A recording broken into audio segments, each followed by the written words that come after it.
Good evening, students. Our new chapter is chapter number 15, Role of the Constitution. Okay, it's a big chapter, it's a long chapter, so I'm going to teach this chapter, okay? And chapter 8 is small, so I will teach the chapter after some days when the chapter 15 has been completed. Okay, I'm going to start. Role of the Constitution. You know the meaning of Constitution? What is Constitution? Constitution को हिंदी में कहते हैं संविधान. संविधान एक ऐसा क्या बोलेंगे, एक rule, it's a kind of rule, नियम कानून. ठीक है, कॉन्स्टिट्यूशन में नियम कानून लिखा हुआ है. ठीक है, देखो पहला जो टॉपिक है रोल ऑफ कॉन्स्टिट्यूशन में, इसका क्या भूमिका है इंडिया में, हमारे लाइफ में क्या भूमिका है. चलो पढ़ते हैं. Rules and laws. Family is the basic unit of society. Family जो है वह समाज का सबसे छोटा इकाई है, सबसे छोटा. ठीक है, बहुत सारे फैमिलीज को तुम मिला दोगे तो एक सोसाइटी फॉर्म हो जाएगा. ठीक है, कोई ऐसा कोई कॉलोनी नहीं है, कोई ऐसा समाज नहीं है जहाँ एक ही फैमिली रहे. कम से कम एक सोसाइटी में कम से कम 50 family, 60 family, may be 100 family. ठीक है, 100 फैमिली रहेगा तो एक समाज आराम से बचेगा, 10-20. ठीक है, family is the basic unit of society. It comprises of various institutions and organizations at different levels. इसमें क्या क्या, it comprises of various institutions, इसमें बहुत सारे institutions हैं and organizations हैं. organization थोड़ा बड़ा होता है, institution भी उसी तरह, at different अलग अलग स्तर पे. ठीक है, the smooth functioning of all such units depends upon certain rules and laws which are recognized by a country or a community to regulate the actions of its members. ये जो functioning है, properly functioning जो होता है, देखो मतलब कि ये ऑर्गेनाइजेशन, इंस्टीट्यूशन कैसे फंक्शन करेगा, इसमें क्या है ऑर्गेनाइजेशन, इंस्टीट्यूशन, ये मैं आगे बताऊंगा. ये प्रॉपरली फंक्शन कैसे करेगा, डिपेंड्स अपॉन सर्टेन रूल्स. कुछ रूल है इसके, कुछ नियम है. लॉज मतलब कानून है. Which are recognized by a country, जो कि एक कंट्री के द्वारा पहचाना जाएगा, और अ कम्युनिटी, कम्युनिटी मतलब कि समुदाय. ठीक है, टू समुदाय मीन्स एक छोटा सा समूह होता है, मैं तो पूरा कम्युनिटी समुदाय कह सकते हो. To regulate the actions of its members. हाँ, मतलब एक सोसाइटी की तरह है, उसके मेंबर्स कैसे काम कर रहे हैं, कुछ नियम के तहत, कानून के तहत उनको करना पड़ेगा. वही कानून तुमको पहचानना है, आखिर कौन सा कानून, कौन सा नियम. Think of what would happen if we all do not follow traffic rules while driving और वॉकिंग ऑन द रोड. सोचो, अगर हम ट्रैफिक रूल फॉलो ना करें तो क्या होगा. अगर हम ट्रैफिक रूल फॉलो ना करें तो क्या होगा, ट्रैफिक पुलिस हम लोग को पकड़ लेगा ड्राइविंग के दौरान. अगर ट्रैफिक रूल ना फॉलो करें, मान लो मैं अल्कोहल लेके ड्राइव कर रहा हूँ सपोज, और मैं रेड है और मैं क्रॉस कर रहा हूँ, तो क्या होगा, मुझको ट्रैफिक पुलिस, ट्रैफिक इंस्पेक्टर मुझको पकड़ लेगा. Every individual would feel unsafe. अगर रूल और लॉ ना हो तो हर व्यक्ति अनसेफ फील करेगा. क्या है, देखो रोड पे मैं चल रहा हूँ, सपोज रोड पे चल रहा हूँ, किसी को मैं एक स्लैप दे दिया झापड़, तो उसने पूछा आपने मुझे क्यों मारा, मैं बोला मन, इच्छा है मेरी. ठीक है, अब मन है मेरा. रूल एंड लॉ नहीं रहेगा तो ऐसा होगा. वही जब रूल एंड लॉ आ जाएगा तो वो कुछ भी करने से पहले वो डरेगा.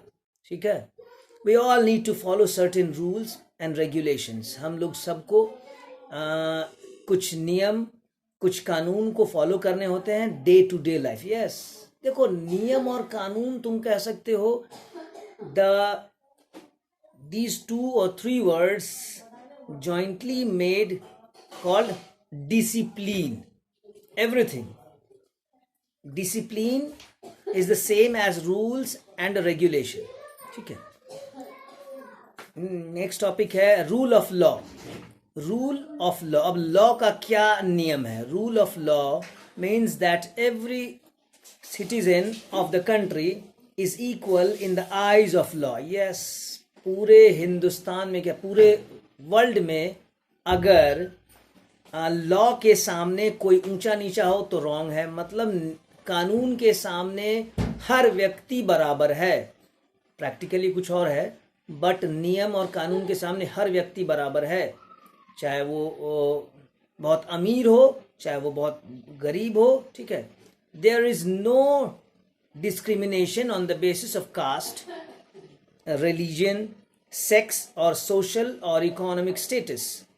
आप किसी भी धर्म, किसी भी बेसिस पे, जैसे जाति पे नहीं आप बांट सकते हैं, भेदभाव नहीं कर सकते हैं. धर्म पे नहीं भेदभाव कर सकते हैं. सेक्स मीन्स गर्ल्स और बॉयज़ और ट्रांसजेंडर पे आप नहीं भेदभाव आप कर सकते हैं कि हाँ महिला है तो उसको शोषण करो, जेंट्स है तो उसको छोड़ दो उसको. ठीक है, ऐसा नहीं है. और इकोनॉमिक स्टेटस और पैसा को लेके, मतलब आप रिच हैं तो स्ट्रांग नहीं है, रिच है तो कानून के सामने आपका वैल्यू वही है जो एक पुअर का है. ठीक है. Representative of the people who everybody is required to follow a set of laws.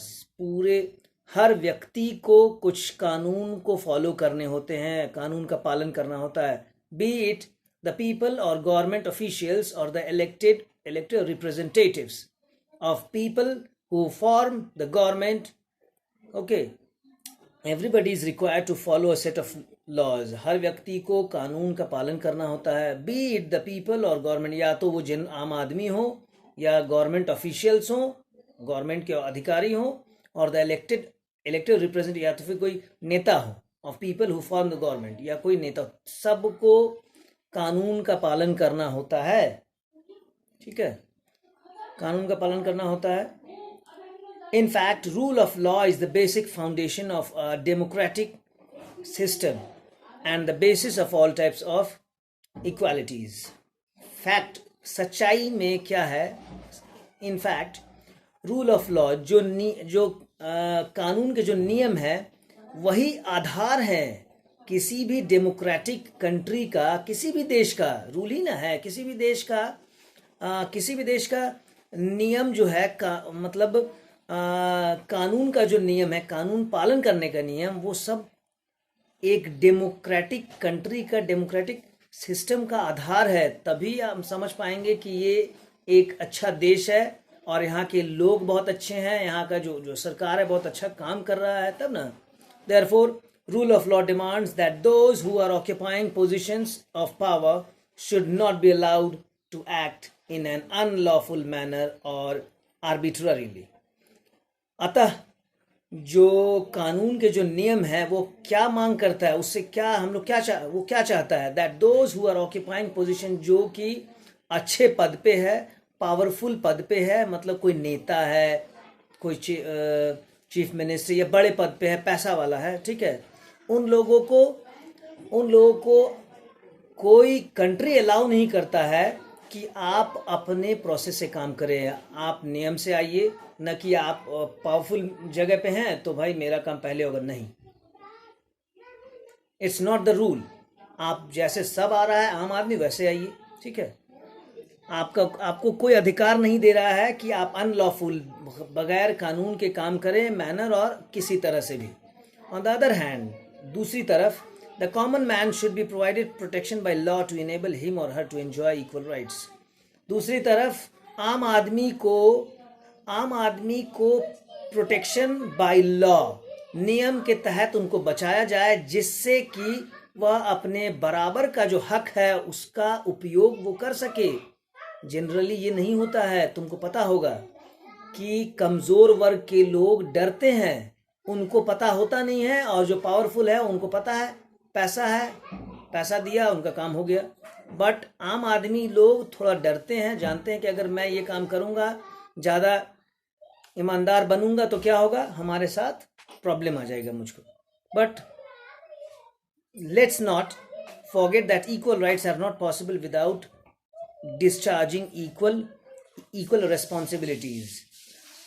आप ये मत भूलिए कि बराबर का जो हक है वह कब संभव है, जब तक कि डिस्चार्ज इक्वल, जब तक कि आप बराबर के जिम्मेदारी नहीं लेंगे। यस, आप जब तक बराबर की जिम्मेदारी नहीं लेंगे, बराबर का हक कहाँ से आपको मिलेगा। इसलिए बराबर की जिम्मेदारी भी लेना पड़ेगा, हर काम वो करना पड़ेगा जो एक आम जनता करता है, तब जाकर के आपको इक्वल राइट मिलेगा। ठीक है, ये हो गया। अब आ जाओ बहुत इंपॉर्टेंट टॉपिक, द कॉन्स्टिट्यूशन। ठीक है, द कॉन्स्टिट्यूशन क्या है? एक constitution is a body. Constitution का हिंदी मैंने बता दिया, इसका हिंदी होता है संविधान। इसमें नियम लिखे हैं, कानून लिखे हैं। ठीक है, ये बता दूं मैं कि India is the biggest country of written constitution, मतलब सबसे बड़ा कॉन्स्टिट्यूशन इंडिया का है। ठीक है, पूरे वर्ल्ड में, और वो भी written constitution. A constitution is a body of fundamental rules according to which the government of a country functions. संविधान क्या है? वह मौलिक नियमों का एक बॉडी है। ठीक है, जिसके अंतर्गत गवर्नमेंट जो है काम करता है। ठीक है, to which the government of a country functions. ठीक है, देश जो है वो काम करता है उसके तहत। It contains the powers and functions of the various organs of the government and their mutual relationships। ये क्या क्या इसके अंतर्गत है? ये पावर मतलब कि शक्तियां और उनके काम करने के प्रोसेस, अलग अलग ऑर्गन का, मतलब कि हर डिपार्टमेंट का रोल, इंपॉर्टेंस कॉन्स्टिट्यूशन में लिखा है नियम के तहत। ठीक है, गवर्नमेंट एंड देयर म्यूचुअल और आपस के संबंध। It also defines the rights of the citizens and the relation between the government and its citizens। ठीक है, ये क्या डिफाइन करता है? ये भी डिफाइन करता है कि नागरिकों का क्या हक है, कॉन्स्टिट्यूशन में लिखा है fundamental rights, and the relation between the government, और सरकार और नागरिक में क्या संबंध है ये भी बताता है। ठीक है, therefore in our democratic setup, हमारा पहले तो बता दूं मैं, डेमोक्रेटिक मतलब होता है लोकतांत्रिक। हमारा भारतीय लोकतंत्र में the constitution is a pivot and the primary source of our laws. हमारा संविधान जो है वह आधार है। ठीक है, हमारा आधार है किसके लिए? Primary source of our laws. हमारे जो नियम लिखे हैं, मेन स्रोत जो है वो संविधान है। It gives a detailed description of fundamental principles. It gives a detailed, ये हम लोगों का बिल्कुल अंदर जाकर बिल्कुल एक्सप्लेन वे में यह बताया है फंडामेंटल प्रिंसिपल, मौलिक सिद्धांत, on the basis of which the laws are made and the country works. मतलब किस बेसिस पे नियम कानून बना है और किस आधार पर हमारा देश काम करता है।